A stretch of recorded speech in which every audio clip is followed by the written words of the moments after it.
Kompas TV.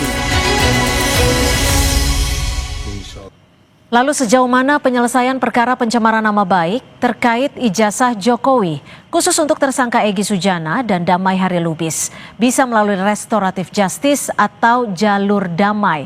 Kita bahas bersama kuasa hukum Roy CS yang juga kuasa hukum Rismon dan juga Tifa, Bung Refli Harun yang sudah bergabung bersama kami di studio, serta Ketua Indonesia Police Watch Pak Sugeng Teguh Santoso yang sudah bergabung bersama kami melalui sambungan Zoom. Selamat petang Bang Refli, selamat petang Pak Sugeng. Selamat petang Mbak Cindy dan Bang Refli. Baik, terima kasih. Terima kasih sudah bergabung bersama kami di Kompas Petang. Bang Refli, Anda kan pernah mengatakan bahwa restoratif justice ini tidak mungkin dilakukan. Betul seperti itu? Apa alasannya Anda bisa mengatakan seperti itu? Saya disclaimer dulu ya, saya penasihat hukumnya atau kuasa hukumnya Roy Suryo, Dr. Tifa dan Rismon. Bertiga itu saja, tidak Egy Sujana, tidak Damai Hari Lubis. Dan tidak yang lain juga, itu penting ya, saya disclaimer. Dan kita tergabung dalam Bala RT, Barisan Pembela Roy, Rismon dan Tifa yang sekarang ini kita ke press conference di Polda Metro Jaya, dan klaster 2 ini yang kemudian dilimpahkan kan. Sementara klaster 1 diperiksa saja belum. Makanya kita bicara, ini ada inequality before the law ya. Ada ketidaksamaan di depan hukum ya. Satu cepat banget, satunya bahkan diperiksa saja sebagai tersangka belum. Nah, begini, restoratif justice itu dalam hukum pidana memang didorong. Tetapi untuk tindak pidana yang ancaman hukumannya ya maksimal 5 tahun saja. Jadi kategorinya tindak pidana ringan lah, menengah ringan gitu. Tapi kalau yang berat itu theoretically itu nggak bisa secara teoritis, itu satu ya. Kita tahu bahwa Egy Sujana dan Damai Hari Lubis ini seperti klaster 1 lainnya, selain kena pasal-pasal dengan ancaman hukuman rendah 4 tahun, 2 tahun, 9 bulan, kena ancaman hukuman yang 6 tahun, yaitu pasal tentang penyebaran kebencian dan pasal tentang provokasi. Ya, itu pertama undang-undang ITE, kedua undang-undang KUHP yang lama. Nah, karena itulah by theory harusnya tidak bisa. Itu satu. Tetapi kita tahulah, ini mohon maaf ya, menurut saya ini kan langkah kuda yang dilakukan pihak Pak Jokowi untuk memecah, ya kan? Memecah hubungan para tersangka maksud Anda? Iya, untuk memecah aliansi yang kompak di para tersangka ini. Kan masalahnya kan jelas. Masalahnya adalah soal tudingan bahwa ijazah Pak Jokowi yang digunakan yang paling penting dalam pemilihan wali kota, gubernur, presiden 2 kali periode itu adalah ijazah palsu. Dan kita ya sudah melihat sudah mendengarai dari 6 versi ijazah yang keluar itu beda-beda. 6 versi itu KPUD 3, kemudian Dian Sandi 1, kemudian Dirtipidum tanggal 22 Mei 1, dan terakhir DGPK, gelar perkara khusus tanggal 15. Itu beda, kita bisa buktikan itu beda. Ada data-datanya. Semua lampiran ijazah yang dilampirkan berbeda-beda? Berbeda-beda. Berbedanya dalam bentuk apa nih? Walaupun ada yang sama. Gini, contoh ya, yang namanya embos-embosan sama watermark itu baru keluarnya di GPK tanggal 15 Desember. Itu aja satu clue-nya misalnya. Baik, sebelumnya kita nggak pernah lihat tuh embos-embosan sama watermark di dalam versi. Jadi yang embos Anda lihatnya saat Anda taunya saat ditunjukkan gitu ya? Ya, embos-embosan kita bilang. Baik. Saya ke Pak Sugeng. Pak Sugeng, bagaimana Anda melihat ketika kita kembali ke pokok perkara ya soal pencemaran nama baik? Apakah pengenaan pasal soal penghasutan ini sifatnya delik umum, itu bisa artinya bisa dihapus, bisa melalui restoratif justice? Kita kembali ya kepada pertama nih, politik hukum Indonesia di dalam tindak pidana itu telah bergerak kepada satu politik hukum yang lebih humanis ya. Teori pemidanaan atau penggunaan sanksi pidana itu telah bergeser kepada penyelesaian dalam bentuk penyelesaian restoratif, termasuk restoratif justice itu tidak menimbulkan keresahan dan atau penolakan di masyarakat luas, gitu ya. Kemudian restoratif justice tersebut tidak berdampak konflik, ya.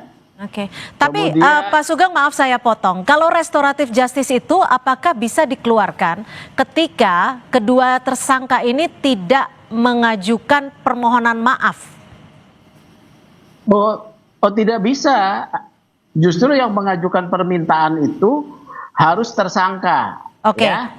Oke. Dalam mekanisme restoratif justice, permintaan harus dari tersangka. Oke, karena berdasarkan dia yang wawancara sasaran- kami, dasar- karena berdasarkan Iya. wawancara kami kemarin, Bang Damai dan kabarnya Bang Egy juga tidak meminta maaf kepada Pak Jokowi dalam pertemuan tersebut. Meminta maaf itu adalah hubungan antara dua pihak yang sedang berperkara. Tetapi mengajukan permintaan restoratif justice adalah hak dan harus berangkat dari tersangka, bukan dari pelapor ya, atau korban. Nah, saya tidak percaya bahwa pertemuan tersebut ya mengabaikan potensi restoratif justice ya. Buat apa dua orang itu bertemu kalau tidak mengarah kepada satu keinginan untuk menyelesaikan secara menurut keadilan restoratif, ya, itu satu. Kemudian kedua, permintaan itu kan bisa saja tidak dipublikasikan. Memang benar yang disampaikan, saya setuju dengan Bang Refli, ini adalah satu strategi untuk memecah kelompok ini ya. Tapi ini strategi menurut saya bagus-bagus saja ya, mengurangi tensi ketegangan di ruang publik, memenuhi satu syarat filosofi material gitu loh, tidak menimbulkan gejolak, mengurangi tensi ya. Jadi kalau ada restoratif justice untuk 3 orang ini, ya itu menurut saya bagus, termasuk Oke, kami tangkap. mungkin buat Rifa, Tifa itu Roy ya, kalau memang mereka mau. Tapi kalau dari sisi pelapor Pak Jokowi mungkin bisa diajukan restoratif justice tanpa permintaan maaf dari tersangka. Harus dari tersangka dan ada pemulihan kerugian. Nah ya, pemulihan kerugian itu salah satunya kalau Anda mencemarkan nama orang dan tindakan itu Anda berangkat yang meminta, Anda harus minta maaf ya. Tapi itu kan bisa dilakukan dalam satu ruang tertutup, tidak perlu dipublikasi. Ya, penyelesaian restoratif justice itu penyelesaiannya tertutup bisa ya. Baik, saya ke Bang Refli. Bang Refli, jika Anda tadi menyebutkan bahwa ini bisa saja ada unsur untuk memecah kesulitan dari para tersangka ini yang memang ini kan Pak Jokowi gitu ya. Apakah kasus ini menurut Anda merupakan politisasi dari hukum? Iya, of course. Jadi sebenarnya kalau kita bicara hukum ANSI ya, kasus ini tidak boleh ditindaklanjuti. Kenapa? Karena kan pangkal persoalannya adalah soal keaslian ijazah itu. Iya. Kalau pangkal persoalannya adalah ijazah itu, maka tidak bisa dikenakan pasal fitnah terlebih dahulu sebelum ada putusan pengadilan yang berkekuatan hukum tetap yang mengatakan ijazah itu asli atau palsu. Dan itu putusannya 2 ranahnya. Gugatan perdata yang masih berproses di Solo atau gugatan petun pengadilan tata usaha negara. Nah, selama itu belum ada, maka sebenarnya tidak bisa diproses harusnya. Tapi kan masalahnya adalah Polda Metro Jaya, penyidik Polda itu memproses ini. Coba gimana kita mengatakan misalnya bahwa Roy Suryo, Dr. Tifa, kemudian Rismon itu, saya menyebut 3 itu karena kuasa hukumnya. Ya. Dia melakukan pencemaran nama baik, melakukan fitnah, sementara barang yang dipersoalkan sendiri itu belum terbukti, belum proven.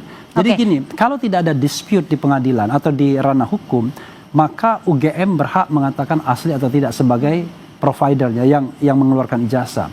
Tapi begitu ada dispute di ranah hukum seperti ini, maka putusan pengadilan lah sebagai requirement, syarat untuk menjadi basis apakah itu fitnah atau pencemaran nama baik. Tapi kalau dari pihak Anda, ketiga klien Anda akan melakukan ataupun mengajukan RJ? Ya nggak mungkin lah. Karena tahapan yang awalnya belum selesai. Artinya RJ itu kan ada perasaan kita bersalah. Mereka mengatakan mereka tidak bersalah. Mereka tuh benar mengatakan bahwa ijazah itu 99,9% itu palsu, itu based on scientific proof. Bukan sekedar rasa tidak suka dan lain sebagainya. Dan itu sudah mereka bukukan sebagai pertanggungjawaban ilmiah mereka di buku Jokowi's White Paper. Dan itu bisa dicek misalnya. Bahkan kalau kita mau tantang nih ya, sekarang kan sudah ada putusan di KIP yang menegaskan kembali pasal 18 ayat 2 Undang-Undang Kebebasan Informasi Publik yang mengatakan bahwa dokumen ijazah ini adalah dokumen publik, harus dibuka ke ranah publik. Tidak boleh ditutup-tutupi sebagai ranah privat lagi. Kan dulu kan pengacara Jokowi mengatakan, loh ini kan privat, ini kan punya hak Jokowi. Tidak bisa lagi. Ya, Ini karena sudah ada dokumen putusan dari publik. KIP Ya, tersebut. nah, dokumen publik inilah harus ditunjukkan ke publik whenever dia membutuhkannya. Berani nggak dipotret dengan resolusi tinggi, kemudian diteliti secara bersama-sama apakah yang ditunjukkan oleh Polda Metro Jaya penyidik pada tanggal 15 Desember itu asli atau sebenarnya baru buatan. Kami meyakini itu baru dibuat. Ya, saya ke Pak Sugeng. Pak Sugeng, kalau menurut perspektif Anda, apakah dalam kasus ini, dalam berjalannya rentetan kasus yang bisa dikatakan cukup panjang ini, penyidik dari pihak kepolisian bisa menghentikan kasus sebelum peradilan? Dengan Bisa, adanya restoratif justice. Betul ya, dengan penerbitan SP3 melalui satu proses tahapan yang ketat ya. Akan ada gelar perkara khusus ya, setelah ada permohonan dari tersangka, kemudian ada kesepakatan berdamai dengan pelapor ya, ada pemulihan kerugian kalau misalnya itu sisi pencemaran minta maaf ya. Itu kemudian persyaratan-persyaratan tersebut akan diajukan dalam satu gelar perkara khusus ya. Kalau hasil gelar perkara khusus yang mengundang internal polisi dari Irwasum, dari Wasidik yang memimpin, kemudian dari Propam, terpenuhi syarat, bisa akan diterbitkan surat penghentian penyidikan ya. Dan ingat, restoratif justice itu tidak berarti seseorang itu mengaku bersalah. Karena status bersalah itu hanya ditentukan melalui putusan pengadilan, ya. Roy Suryo. Artinya kasusnya tetap lanjut. Kenapa? Artinya kasusnya tetap lanjut, perkaranya tetap lanjut. Tidak dong. Meminta Bagi maaf orang itu yang implisit, mengajukan. Orang meminta maaf. Jadi yang mengajukan permintaan restoratif justice itu tidak berlanjut. Kalau yang tidak mengajukan ya berlanjut untuk diproses. Di persidangan ya gitu. Saya bisa tambahkan sedikit. Ya, singkat saja Bang. Jadi sebenarnya begini ya, yang namanya ADR, Alternative Dispute Resolution, itu adalah sebuah paradigma yang memang didorong dalam penyelesaian kasus pidana. Tetapi memang itu untuk yang ancamannya 5 tahun ke bawah sebagai tindak pidana ringan. Kenapa? Negara ini terlalu besar bebannya kalau semua orang mau ke pengadilan, kan begitu. Karena itulah misalnya kalau delik aduan, maka sesungguhnya penyidik itu harus aktif mempertemukan kedua belah pihak agar mereka berdamai. Nah, yang jadi masalah adalah ketika Jokowi mengadu pada tanggal 30 April tersebut, itu tidak ada upaya untuk melakukan restoratif justice, mempertemukan kedua belah yang bertikai. Yang ada adalah entertaining. Hari itu mengadu, hari itu dibikin laporan polisinya.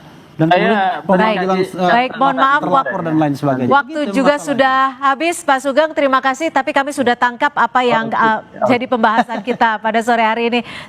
Terima kasih Pak Sugeng dari Ketua IPW dan juga Bang Refli Harun, terima kasih. Dan tentunya kita masih menantikan pernyataan dari pihak penyidik kepolisian terkait dengan restoratif justice yang sedang diajukan. Terima kasih. Saudara, informasi lainnya masih akan kami kabarkan usai jeda di Kompas Petang. Korps Garda Revolusi Islam menyatakan kesiapannya untuk bertempur termasuk menghadapi ancaman agresi Amerika Serikat.